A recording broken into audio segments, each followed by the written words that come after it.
Okay, so hello to you all once again. This time I'm going to bring you another video with the latest update on my Dominus strategy. As you may already know, this one is my most powerful strategy. It has been made with multiple versions, from the main one, which is the one tool to rule them all. And you know that from that one I also made, the Ipsimus, which has been adapted with the stock market, the Dominus, which was mainly adapted for the Ethereum and the Bitcoin pairs, and of course we also have the Totus one, which is mainly adapted, for the altcoins. In the next day, sorry, I'm also going to bring the updates, for the Totus and Ipsimus, because I want to try the new findings, to say like this, that I have noticed to seem to work for the side market. Anyway, so in this case, like I said, this video is mainly special, for the Dominus version. So this is I'm calling it, the Dominus V3 version. So yeah, the main changes that we have inside of it, well, you may already know that, it's made from an index of moving averages, an index of oscillators. The main changes that we have right now are going to come, from the side market. So for the side market detection. So in this case, we still have the same stuff like initially. I also change, in the logic internal, I change, the way they are finding, to say like this side market, and at the same time, I bring, a new point of detection, which are going to be, these three parameters. So in this case, this length is going to be the moving average length made, from my own least square moving average. And at the same time, I'm going to use like a sort of parameter for the sideways and long and short. In this case, this is going to be a percentage, and 0.1 is kind of the equivalent of, I would say, to 1 or 10%, depending on the time frame that we are using. So in this case, we're using a 1 hour, it's going to be the represented like of 1%. So in this case, how does this actually goes? So let's say we have multiple moving averages, and all these moving averages, I'm going to apply a rate of change into them. I'm making to go the combination with that one. So this is going to be our main one, but at the same time, I'm going to combine the difference, with the rate of change applied to the other indicators, which I have, inside of the rating, which is going to be from the moving average index. So if that difference between them is going to be of 0.1% in the value, or 0.2% in this case of the short, I'm going to I'm going to detect if it's going to be a side trend or not. To have a better idea, imagine, for example, this is not going to be like a distance, and more is like an angle. So I'm more or less looking like this type of things. Like I want an angle between the moving averages and the rock, better said, from the rock of all these moving averages. So for example, you see, if we have something like this, you notice here, like for example, the angle is more or less flat, So I'm trying to see something like, for example, it's either, at 45 degrees, or, at it has some degrees, to say like this. Yeah, of course, it's not always. Sometimes we are still going to see, in some cases, that this rule is not going to follow and function perfectly. But so far, overall, I notice massive changes, in the profit, based on the adaptability, of this new sidemark rule. Of course, deep down below, we are still going to have, the ADX, but I have a fixed value for it. We also have, the RSI. I also added the RSI, and of course the price movements. So that came initially, from here. But yeah, anyway, since I'm here, and I know many of you ask me, what each of these parameters, they are meaning. Let's go and explain it further. So the first part that we have here, so from the smooth data in general, it goes together with the main length period and the second length period. In this case, for moving average that I'm using here, I'm using, moving average in the cross of moving averages, and the type of moving average that I have, it's one that I also have published, is the least square moving average. But of course, it's being adapted, to my own product. But that one is kind of like the base, and I'm trying to look at this square moving average, which is more or less, this is what you see here. So I'm trying, to see, for example, in this case, as you may already know, if it's a long or a downtrend. Of course, if I want to smooth data, I'm going to apply a little bit of even more in-depth calculation, in order to, in some case, it's going to work. In some other case, it's not going to be so effective. But for example, in case of ETH, you can see that if I don't smooth data, you can see that we are going to have a decrease of look like 30% in our result.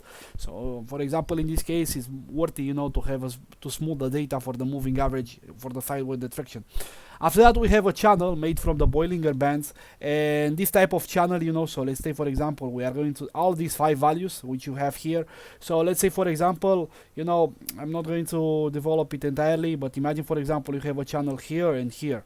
So for example, if the price is going to be within this channel, we are going to trade. If it's going to be outside of that channel, we are either going to have a regression, or we are going to have a change in the trend, or we are going to have a side market. So at the same time, you know, the Bollinger Band, I'm also using it, you know, for this side market detection. Of course, after that we have the time, you know, from which we are going to select the period from where we want to backtest. You know, in general, I kind of always try to use the maximum amount of possible of data, you know, to see how it goes. Anyway, I explain in the other videos, you know, how to properly use this, but I'm not going to enter into this one in detail. This one is self-explanatory, so in this case, if I want to use the calculation of Heikin Initial, so imagine instead of using the close of a candle or open or solo and so on, I'm going to use the high of a Heikin Initial or close of a Heikin Initial, you know, and so on. And then we are going to have the length and the percentage of change. In this case, this is going to be the rock. So both these settings from here, you know, they are from the rock. So in this case, this is going to be the length of the rock and the percentage change, you know, of the rock.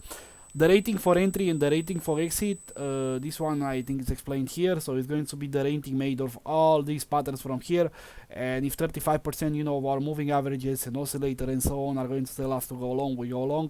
In case of exit, we use the number but in the negative, so in this case it's going to be 40% of our indicators and oscillators, moving averages and so on are going to tell us, you know, to go short, we go short.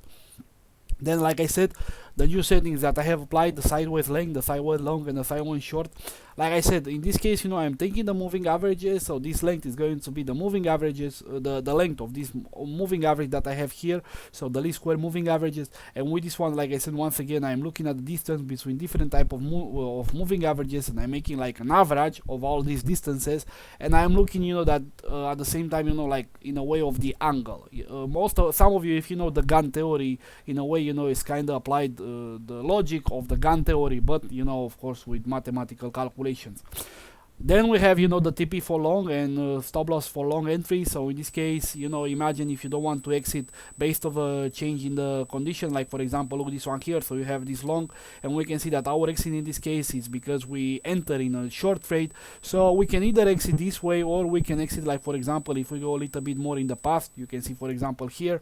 So in this case, for example, you can see that we exit based on the take profit. So if I will take this calculation from here to here, you can see it's more or less 25%, which is our value that we have, you know, for the take profit. In this case we have 24, and the same, you know, for the stop loss. Also remember, very important, we are always going to exit on the next candle. So if you want to use, maybe you can use for the stop loss a fixed value. If you want to use, you can use the 3 commas stop loss in this case, and we want to push a 9%. However, in general, you guys already know that I like more the dynamic entry and the dynamic exit, and in this case, you know, we are going to have a 10-20%, you know, increase in our profits. But at the same time, I have to say that there can come a possibility, like if the market is super crashing and you are not, we are going to have to wait until the next candle, and, you know, we can have an even bigger dip or even bigger crash, you know, than we initially waited for.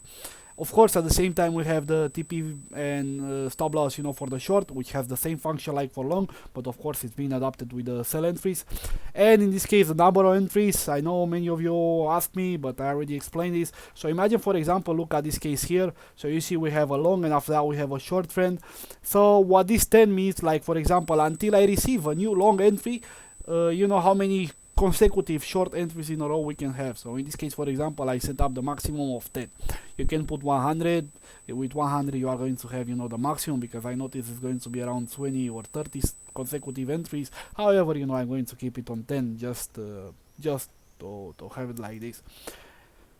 What else do we have? Yeah, of course, if you want to have long entries only or short entries, of course, in this case, I like to keep them both, you know, in order to have that compound effect even bigger and more beautiful. But you can see in this case, we actually make even more money from short than we make from long, which is amazing. I never saw something like that. And of course, we have here the risk and the leverage. In this case, it means the risk that 100% of our equity we're going to put it in a trade, and the leverage, of course, how many times that 100% we want to have. So in this case, I like to keep the things with the default. Of course, as again, I repeat, I'm not using any commission. I know that many of you maybe you don't understand how this is work, but because we are also shorting, like if you go, for example, in the funding fee in Binance, you can see here the guide entirely. If you want to use, you can use the default value, which is going to be the 0.03%, that we have. So if you want, we can put like this, a commission. So it's going to be 0.03%. It's going to be the commission. However, you have to understand that when most of the times, because we are spending much more time actually in a short entry than in a long, and most of the time the funding fee is positive, it means we are going to be paid for being in a short entry. More details, you can read this, you can search funding fee, Binance, and you can, like, for example, you see when the funding fee is positive, the price of the perpetual is higher than the price those traders who are in a long pay for short positions.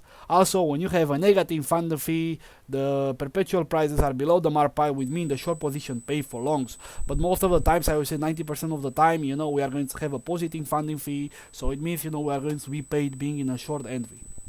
So yeah, I'm not using, is the only reason that I'm not using the commission is because of this. It's not because I want to increase my profit. But if you want to do it, sure, you can keep 0.03, which is the default commission, for this one. And yeah, but anyway, you can see that the results are still astronomically higher compared, to the results from the buy and hold. And I made a test, for example, in this case from 2018, 2017. I still missing 2016, but overall we destroyed buy and hold. Imagine this was our previous version. I have it here. So we have, in this case, for example, you can see 133,000%, and right now we almost double this one. So if I'm going to remove the commission, you can see that we even double that one. However, this actually is with it's with the latest foundings, because initially we had something like this. We have 6.1 here, if I'm not mistaken, and 1 here. So actually this was our settings. So with this one, let me put it. So you can see that initially we have around 70, 80, 180, yeah, something like, well, now it doesn't matter anyway. But honestly, I do believe that right now it's even more powerful, than before. And of course, look at this. We have an amazing drawdown rate, during all this time. So yeah, overall, it works phenomenal. Let's take a look, for example, and see how it performed, for example, in the month of May. So let's take, for example, 2021 also as well. You can see in 2021 we made 1.5 thousand compared to 100, so 10 times more, than the average. And the latest version, we can see that the latest version, it had what? You can see that the V2 version of Dominus, you can see it had only 1,000. So you can see 50% in this case. And let's take, for example, the worst period. So let's start, for example, since 5th of May, 1st of May until the present day. And let's see how it would have went. So we can see 186 compared to 144. We increase the probability, we reduce, actually we have a less drawdown here, but yeah, overall it's a much better, much more powerful version. Yeah, I'm waiting, to receive your feedback, so you guys can let me know what do you think about it. And yeah, now in order how you can have access to this strategy, it's the same like with